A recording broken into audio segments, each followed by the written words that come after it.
Ya jadikannya lagi ya. Fiorentina. Ya.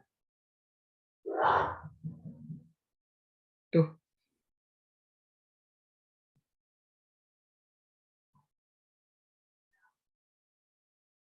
jadikan harus lagi ya Fiorentina ya.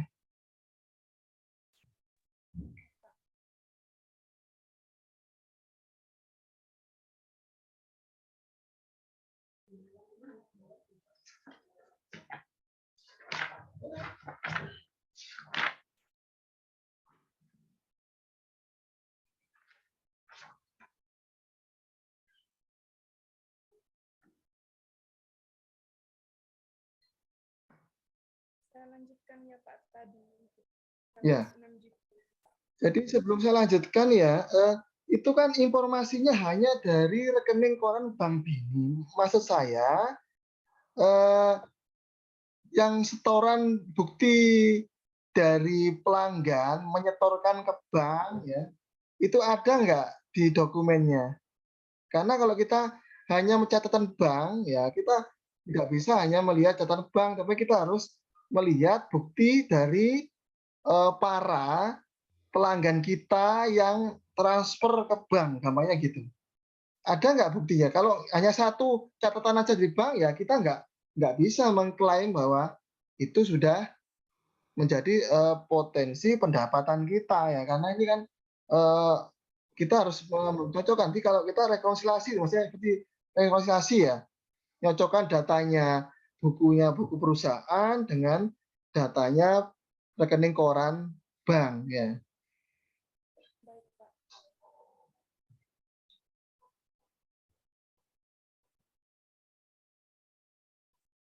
Ada nggak buktinya? Kalau tidak ada ya tidak bisa kita klaim, ya nggak berani akuntannya.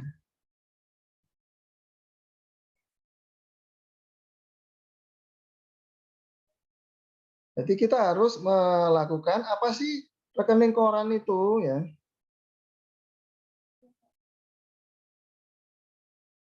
Apa sih rekening koran itu?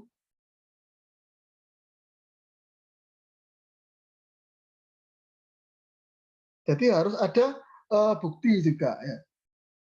Jadi rekening koran itu sebenarnya adalah ringkasan transaksi keuangan yang ada di bank ya, yang dilakukan oleh individu atau perusahaan ya. Jadi tidak bisa kita hanya mengklaim bahwa itu datanya, kita ngambil data dari rekening koran, kita harus nyocokkan ya. Kita harus melakukan rekonsiliasi, nyocokkan ya antara yang di buku data perusahaan kita dengan pihak bank. Lah kita nyocoknya gimana? Loh, di sana di rekening koran dia transfer kok. Tapi di sini apakah ada dari pelanggan-pelanggan kita yang mentransfer, bukti transfer menerima? Yang jelas kalau kita si itu transfer, kita harus dapat buktinya. Ya, ada nggak di situ? Perihal konfirmasi bank ya Pak? Ya, bisa. Bisa aja ya konfirmasi bank. Apakah ada di situ?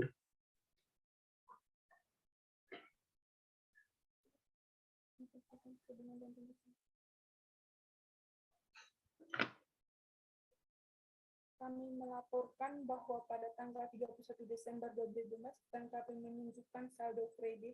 Halaman berapa itu? Pada buku 2 Pak, halaman 70.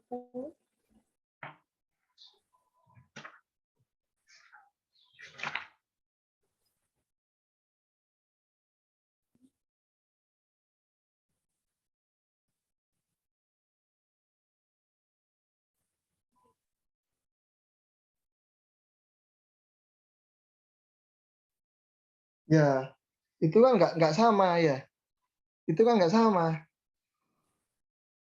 Itu kan menunjukkan saldo kredit ya pada rekening koran 145.473. Sementara di situ kan tertulis di jurnal urusan koreksi atau parenya kan untuk Bank Bini itu 106.373.500.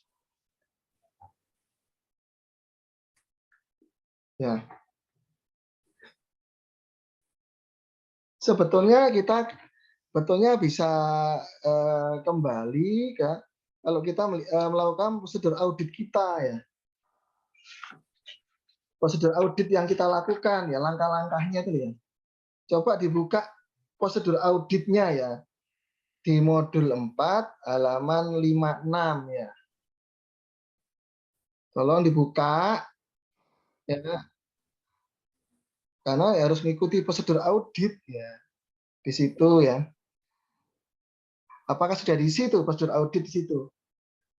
Karena kita tidak bisa langsung nembak dari ya indeks yang untuk indeks C tadi ya. Kita tidak bisa melihat itu, kita harus melakukan uji test of control atau uji pengendalian. Nah, di situ kan itu menyangkut uji kepatuhan compliant ya. Coba dilihat di halaman modul 4 ya, buku 2 halaman 56. Itu apakah sudah diisi oleh kelompok 4 itu ya? Prosedurnya itu.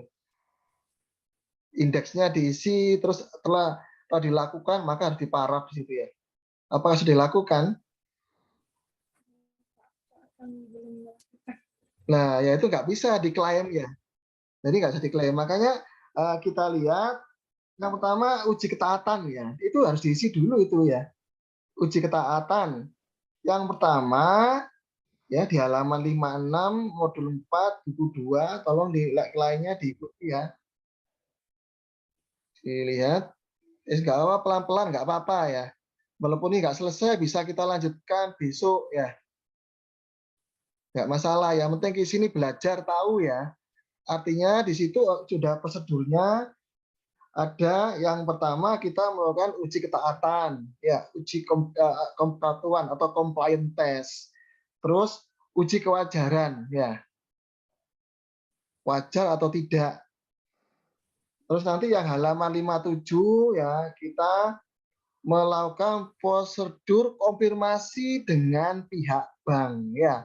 Berarti nanti di sini harus dilakukan konfirmasi dengan pihak bank, benarkah ya nilai dengan senilai itu akunnya bank cocok enggak? Nah, kita cocokkan dengan klien atau pelanggan kita, benar enggak nilainya? Yang kita catat dengan pihak yang kita catat dengan atau buku perusahaan dengan yang pihak bank catat ya. Halo, lainnya masih ada ya? Halo? Ini kok masih 7 orang? Iya, Pak. Ya, oke ya. Pasti, Pak. Ya, mari kita isi yang indeksnya itu ya. Uji ketaatan. Yang pertama kita melakukan prosedur audit, uji ketaatan, tentukan sampel bukti-bukti. Tolong dimatikan ya, siapa Yeni ya. Tolong ya. Ya, tolong Yeni dimatikan ya. Tentukan sampel bukti-bukti pengeluaran dan penerimaan ya kas atau bank yang akan diperiksa untuk meyakinkan kesahan keabsahan transaksi. Tentu harus ada tanda tangan atau para pejabat-pejabat yang berwenang. Nah, kalau kita melakukan seperti itu ada di indeks apa itu? Kalau kita melakukan ada otorisasi, ya tanda tangan paraf itu ya, kita nyocokkan bukti-bukti pengeluaran dan penerimaan kas dari perusahaan maupun dengan pihak bank, uangnya sudah store. Nah itu apa itu? Indeks berapa? Ya, yang pertama ya tadi ya tentukan sampel bukti ya itu indeks berapa? Indeks test of control atau TOC 2 dan TOC 4. Ya, tolong diisi itu ya indeksnya TOC 2 dan TOC 4. Dan ada di buku 1 halaman 64 ya sampai 67. Ya, itu yang harus kita lakukan. Ada bukti penerimaan kas. Iya, Pak. Ya, Coba belum buat TOC 2, belum buat ya?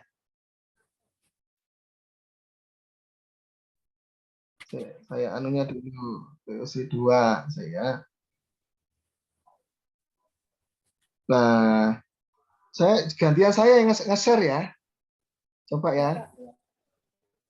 Jadi saya tak reclaim ulang.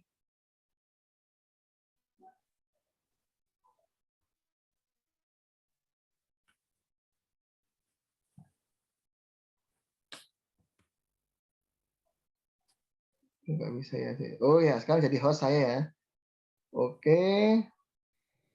Sekarang saya share dulu yang TOC 2 ya, test of control, tes pengendalian. Oke, saya gantian saya nge-share.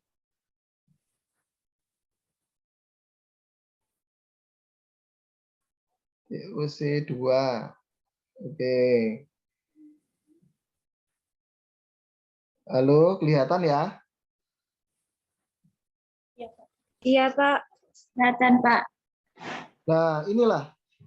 Kelihatan, Pak. Berarti ini adalah uji pengendalian untuk total transaksi penerimaan kas atau TOC 2 ya. Bisa Anda lihat ya. Berarti ini kalau kita ingin ngecek ya hasil nomor bukti pemeriksaan kas ya 01 ya. Apakah benar PT Sirsat dan Bengkulu ya telah melakukan ya, telah mentransfer ya. Ini adalah ya, Anda lihat tadi di buku 1 halaman 64 sampai 67 ya. Ini Anda buka yang halaman 64 dulu ya. Itu di situ bukti penerimaan kas untuk PT Bengkulu ya dengan bukti biliet giro 1503788 dalam PT Bengkulu 25 juta ya. Terus PD Sirsat ya, biliet giro 0,90 175 dengan nilai uangnya 34 juta. Jadi totalnya 59 juta. Ya, Anda lihat ya. Berarti ada kelengkapan dokumen di situ ya. Ya, kelengkapan dokumen ya. Boleh Anda lihat di situ ya. Kelengkapan dokumen pendukung ini bisa Anda lihat biasanya harus didukung dengan bukti faktur invoice. Ya. Faktur invoice dan surat jalan. Ya. Kelengkapan dokumen pendukung faktur invoice dan surat jalan ya. Ya, kita lihat ya. Faktur invoice-nya. Adakah bukti faktur invoice?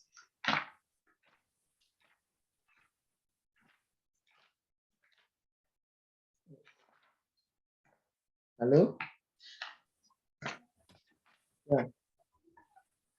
Faktur invoice.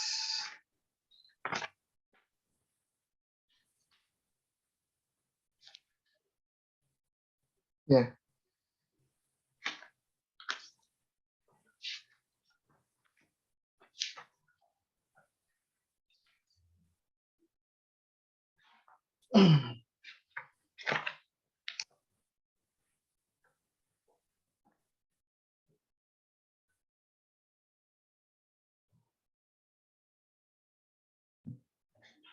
Halaman berapa ya faktur invoice itu? Ada yang nemu faktur invoice?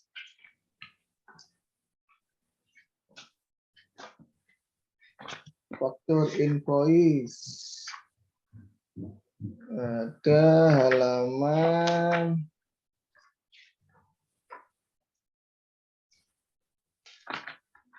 ya. Kita lihat dulu. Kalau surat jalan itu ada di buku 1 halaman 60 ya. Surat jalan. Ya. Anda lihat Untuk PT Sirsak ya, di situ ada surat jalan dan faktur. Tolong dicek ya. Tadi sudah saya sampaikan untuk mengecek kelengkapan yang A ya. Anda lihat yang A ini ya. Halo, yang A ya. Yang A ini adalah kita melakukan pengujian kelengkapan dokumen pendukung ya. Nah, biasanya bukti minuman kas didukung dengan invoice customer atau faktur invoice-nya, surat jalan ya, bisa Anda baca di situ ya, kelihatan ya keterangannya ya. Akan lebih baik jika ada order, surat order pembelian dari konsumen atau customer. Ya, oke, kita cek hasil tagihan untuk PT Sirsak ya, Sirsak dan Bengkulu ya. Anda lihat di situ PT Sirsak, PT Bengkulu ya.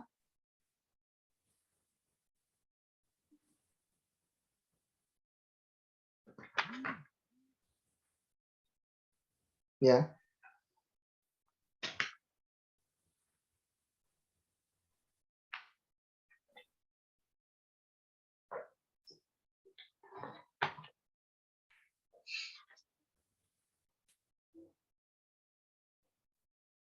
Ya, PT Bengkulu berapa di situ untuk yang surat jalannya ada ya, bukti surat jalannya ya PT Bengkulu ya.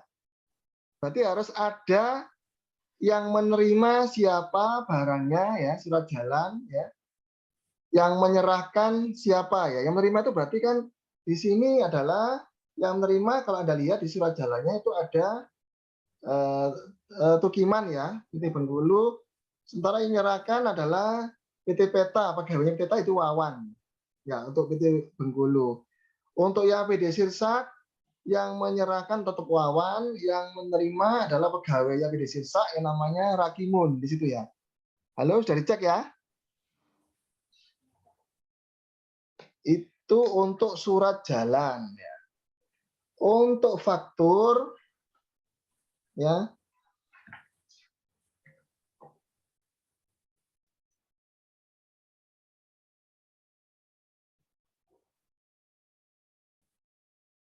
Ya. Untuk faktur ya, itu yang disetujui oleh Anissa ya. Ya. Oleh PT Peta ya. Terus juga oleh Anissa ya, halaman 62 ya. Itu adalah bukti kelengkapan dokumen.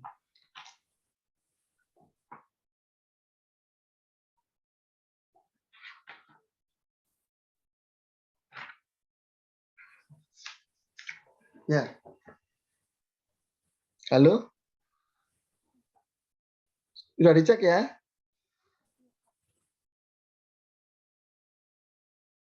Berarti yang A sudah dilakukan. Sekarang yang B ya. Masih hasil tagihan PT Sirsak dan PT Bengkulu ya. Untuk yang TOC 2 ya. Sekarang langkah B yaitu melakukan kebenaran perhitungan matematis.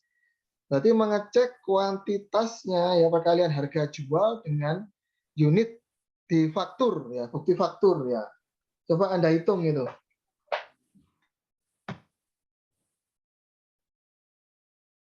Jadi kuantitas kali harga satuan. Coba Anda hitung. Yang untuk PD Sirsak dan PD Bengkulu.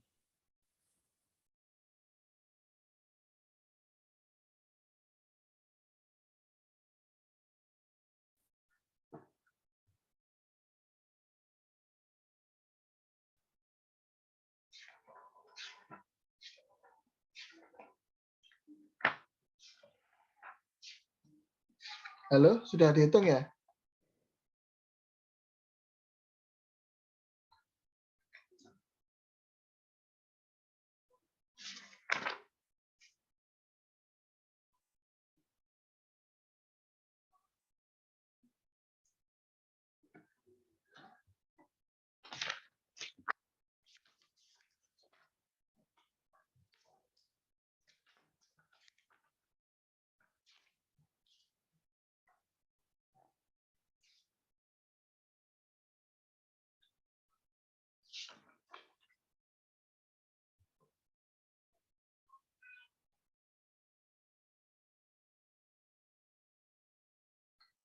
Halo? Untuk menghitung tolong perhatikan ya, yang ada di buku 1 halaman 80 ya. Itu jenis-jenis mebelnya ya. Ada premium comfort, ada superior comfort ya. Ya, harga satuannya ada di situ. Apa sudah dihitung?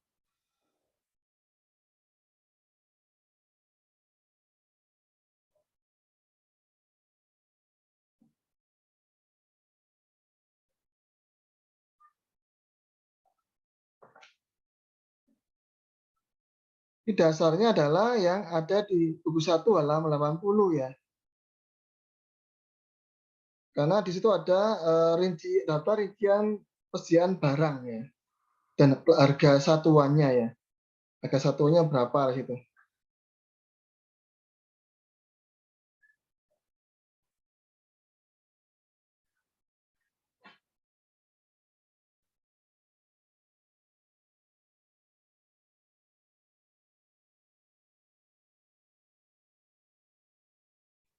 Terus yang C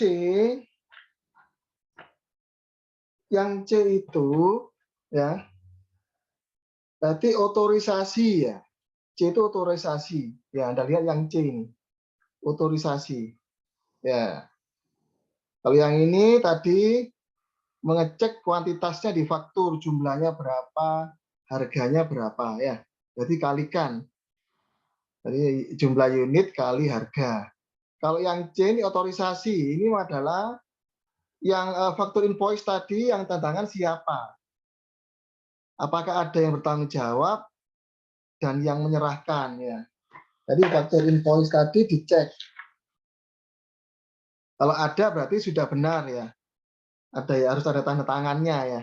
Siapa yang menyerahkan, siapa yang menerima.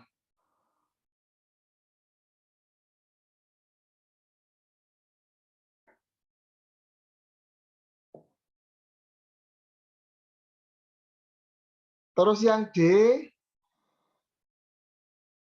nah ini untuk mengecek bukti kebenaran faktur ya. Untuk menguji kebenaran nomor akun ya.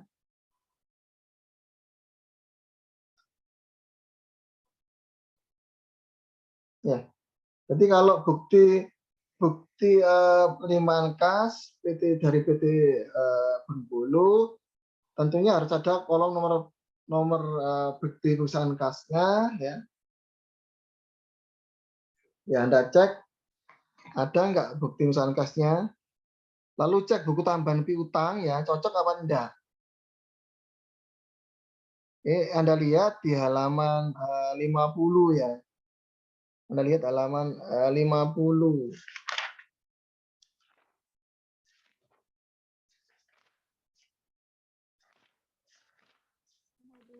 Pak, modul berapa, Pak? Modul 1 halaman 50 ya. Anda cek yang PT Bengkulu ya. Ya, harusnya itu kan nomor buktinya ya. Ada nggak nomor buktinya itu?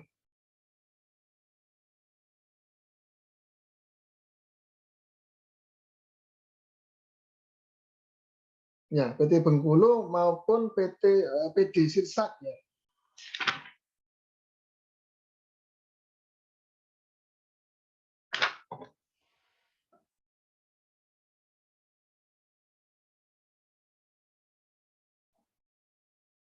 Ada ya?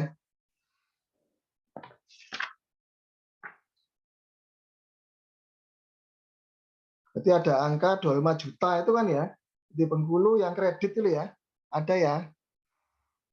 25 juta. Terus PD Sirsak ya.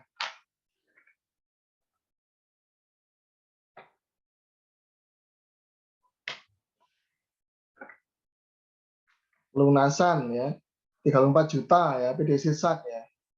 Jadi kalau itu ada nomor kode nomor bukti penerimaan kasnya, berarti itu sudah, berarti akunnya benar. Terus berikutnya adalah kebenaran posting ke buku besar dan buku pembantu ya.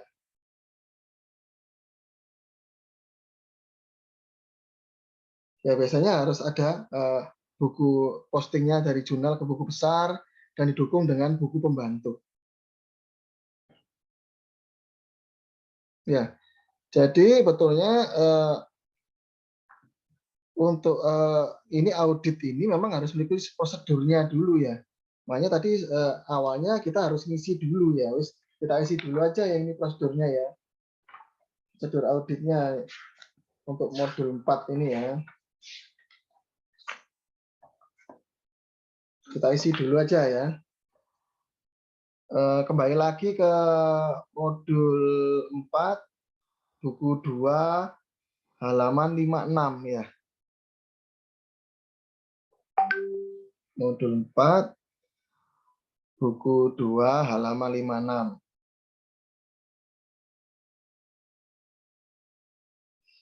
Yang kedua ya, tadi kan kita menentukan sampel bukti-bukti ya, dokumen pendukung ya.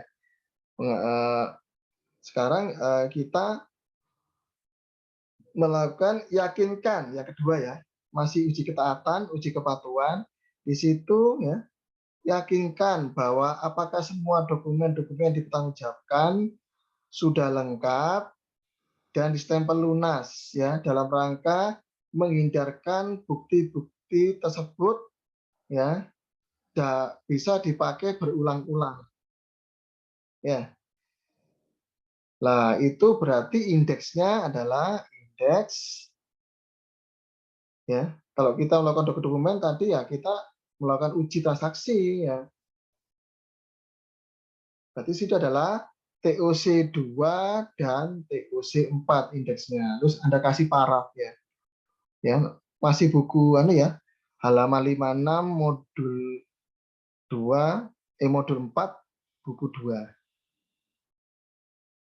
Itu TOC 2 dan TOC 4 indeksnya.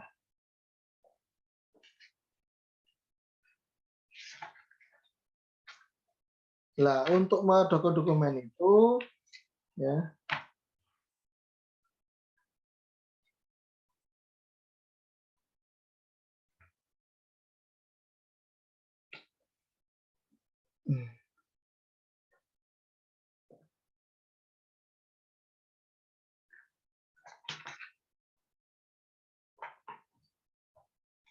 apakah harus ada stempel ya setiap bukti kas itu harus ada stempel ya. Jika nggak ada stempel ya di sini kalau Anda melihat di buku 1 halaman 100 ya di situ ada apakah semua bukti ya segera yang sudah diterima itu sudah stempel lunas ya. Karena ini untuk menghindari pembayaran 2 kali ya. Kalau tidak ada stempel lunas ini tentu Anda harus memberikan masukan kepada perusahaannya. Jadi kalau sudah store ya yang tadi pelanggan kita PT Sirsa, PT Bengkulu, PT Jambu, PT Horas, Toko Lemon, ya Flamingo, Toko Kelapa, Toko Ikan berarti harus ada stempel lunas karena ini nanti agar dokumennya bisa dipertanggungjawabkan. Itu masih uji ketaatan ya, halaman 56. Sekarang kita masuk ke uji fairness test ya, uji kewajaran. Ya, uji kewajaran masih halaman 56 modul 4 buku 2 ya. Lalu lainnya masih hidup ya? Masih hidup, Pak. Masih, Pak. Ya, pokoknya harus sabar ya.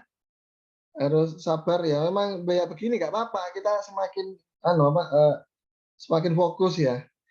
Sekarang kita tadi uji kepatuhan ya.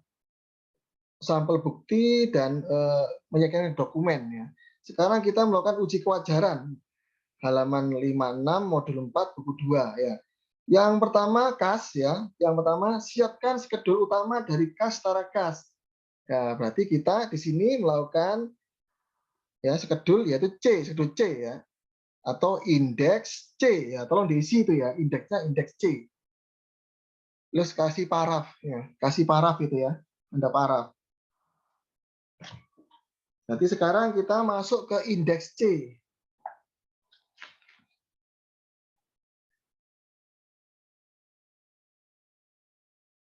Ya, diisi aja dulu ya prosedur auditnya ya, biar nggak bingung nanti ya. Kita melakukan audit berdasarkan prosedur audit yang sudah kita isi, kita lakukan itu ya. Yang kedua, lakukan perhitungan kas atau cash count secara mendadak dan serentak untuk semua jenis kas yang ada di perusahaan, serta harus dibuatkan BAP, berita acara pemeriksaan kas. Tadi kita sudah melakukan C1, C2 tadi ya. Maka Anda isi tadi adalah C1 dan C2. Jadi untuk yang lakukan perhitungan cash count secara mendadak dan serentak untuk semua jenis kas yang ada di perusahaan, serta buatkan berita acara pemeriksaan kas. Anda isi indeksnya C1 dan C2. Terus Anda paraf.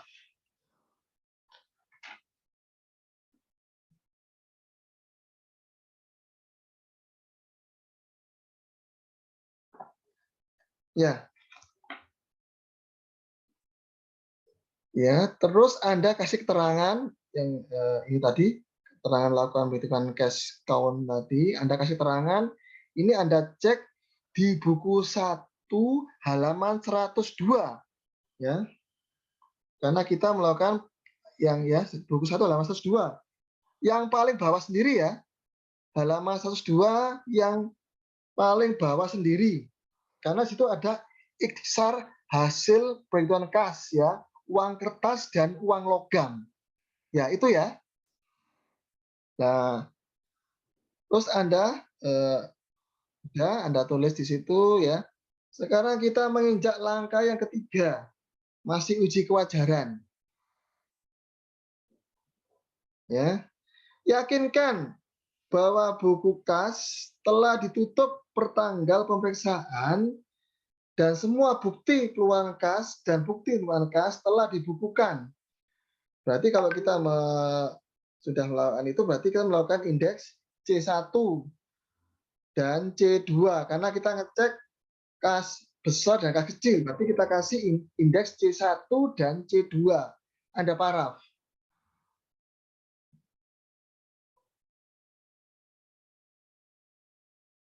Ya, ini masih sangkut paut dengan C1 dan C2, buku kas besar, cash and hand, dan C2 petty cash, ya, kas kecil.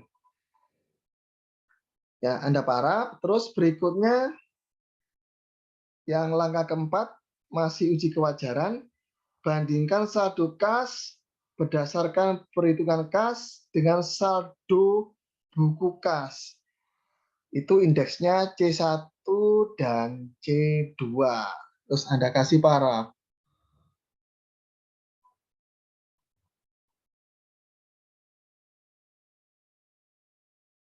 Ya.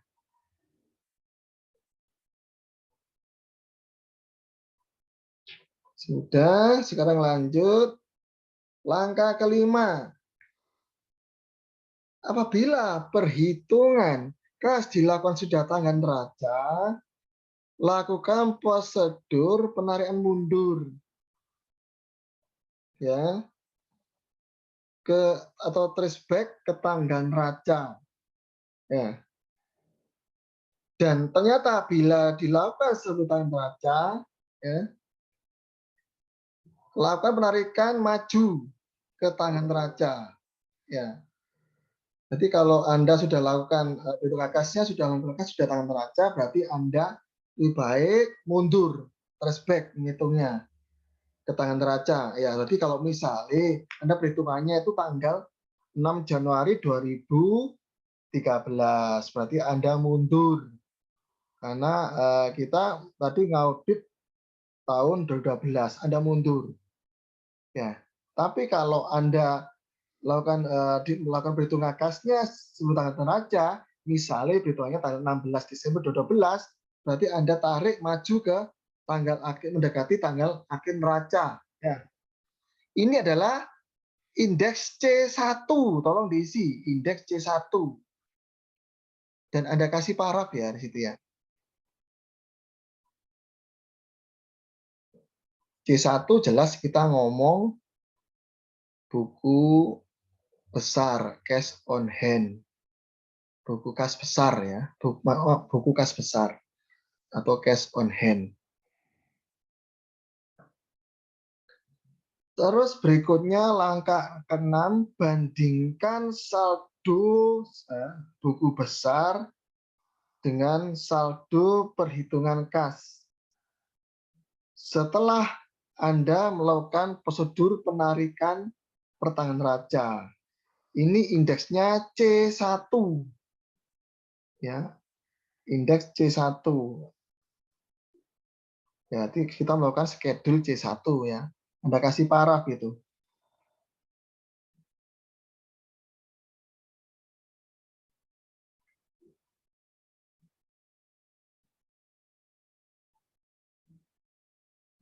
Yang ketujuh, Anda memeriksa penjumlahannya ya. Baik itu footing ya atau cross footing ya kemarin ya. Footing dan cross footing. Jadi kalau jumlahnya dari atas ke bawah atau dari vertikal dari atas ke bawah ataukah dari kiri ke kanan atau horizontal ya. Lembaran-lembaran buku kas secara uji petik ya. Uji petik berarti Anda ambil sampel aja. Ya. Kita ambil sampelnya, kita ambil petik kas mana ya. Dari bukti mankas yang masuk ya. Jadi tidak semuanya kita ambil dari PT Flamingo, PT Bengkulu, PT Sirsat ya. Dan PT Enggano kita ambil salah satu uji petik. Perhatikan pemindahan saldo pada lembaran tersebut ke lembaran berikutnya. Ini ada di halaman 102. Ya, ada di halaman 102 buku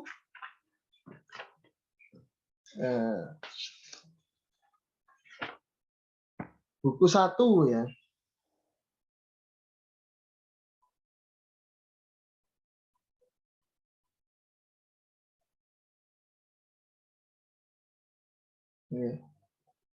Karena kita masih kalau C1 kita masih ya cash on hand atau buku kas besar ya atau kas besar ya. Terus yang berikutnya, jika kas kecil yang ke-8 ya menggunakan sistem impress fund system ya, sistem dana tetap ya, jadi kas kecil harus terisi lagi ya. Impress fund itu berarti kalau sekarang uang 100.000 digunakan, maka pada hari itu juga harus diambil dari lainnya untuk mengisi kas kecil 100.000 ya, itu ya impress fund ya, tidak boleh kosong kas kecilnya. Teliti apakah sudah ada pertanggungjawaban dari dana tetap sebelum diadakan pengisian kembali lah, diisi kembali ya. Apakah yang dulu sudah ada enggak penggunaan dana itu apa? Itu harus bertanggungjawabkan, baru nanti diisi lagi dengan nilai yang sama. Ini ada di ya internal ICQ ya, internal control questionnaire yang nomor 18. Ya. Di halaman berapa itu?